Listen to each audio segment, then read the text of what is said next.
लोकसभा चुनाव में exit poll तो गलत साबित हुए ही हैं। अयोध्या से भी चौंकाने वाले परिणाम सामने आए हैं। अयोध्या का राम मंदिर बनने के बाद ये देश का सबसे बड़ा मुद्दा बन गया था। राम मंदिर बेशक सुप्रीम कोर्ट के ऑर्डर पर बना, लेकिन जिस तरह से बीजेपी ने राम मंदिर के लिए आंदोलन किया और अपनी सरकार बनाने के बाद इसके पक्ष को उठाया, उससे माना जा रहा था कि बीजेपी को इसका फायदा मिलेगा। अब जब रिजल्ट सामने आए हैं तो अयोध्या में ही बीजेपी हार गई है। अयोध्या शहर फैजाबाद लोकसभा क्षेत्र में आता है।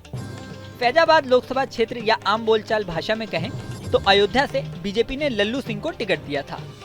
INDIA गठबंधन की ओर से सपा ने अवधेश प्रसाद को चुनाव में उतारा था।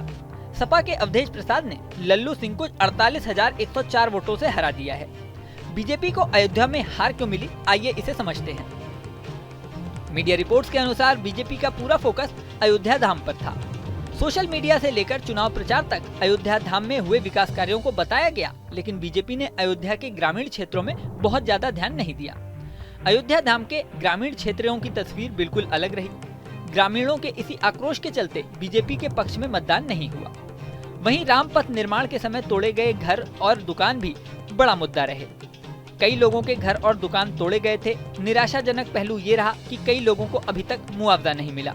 इसकी नाराजगी चुनाव परिणाम में साफ नजर आ रही है। कुछ ऐसी ही स्थिति 14 कोसी परिक्रमा मार्ग के चौड़ीकरण में भी देखने को मिली। बीजेपी ने सांसद लल्लू सिंह पर भरोसा जताते हुए तीसरी बार चुनाव मैदान में उतारा था, लेकिन नया चेहरा न उतारना बीजेपी को यहाँ भारी पड़ गया।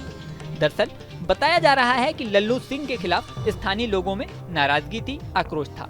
पार्टी इस बात का अंदाजा नहीं लगा पाई। नतीजा ये हुआ कि बीजेपी को अपनी प्रतिष्ठित सीट गंवानी पड़ गई। लल्लू सिंह ने चुनाव प्रचार के दौरान संविधान बदलने का भी बयान दिया था। इस बयान पर काफी हो हल्ला हुआ था। दावा किया जा रहा है कि ये बयान भी उनके लिए नुकसानदायक साबित हुआ। पूरे चुनाव की बात करें तो इस बार बीजेपी ने 400 से ज्यादा सीट मिलने का दावा किया था। वहीं कांग्रेस ने कई पार्टियों के साथ मिलाकर INDIA गठबंधन बनाया था। ऐसे में इस बार का चुनाव काफी खास माना जा रहा था।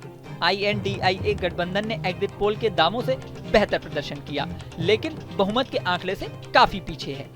वहीं बीजेपी बेशक सबसे बड़ी पार्टी है, लेकिन साल 2014 और 2019 के चुनावों के तुलना में उसे काफी कम सीटें मिली हैं।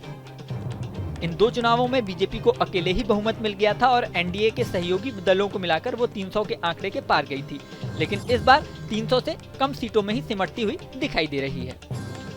इस वीडियो में फिलहाल इतना ही, लेकिन जाने से पहले सबसे जरूरी बात, हमारे चैनल न्यूज नेशन को आपने सब्सक्राइब नहीं किया है तो सब्सक्राइब कर लें। इसी के साथ स्क्रीन पर दिख रहा बेल आइकन प्रेस कर दें, जिससे हमारे नए नए वीडियोस की नोटिफिकेशन आपको मिलती रहे। मिलते हैं नेक्स्ट वीडियो में, बने रहें न्यूज नेशन के साथ।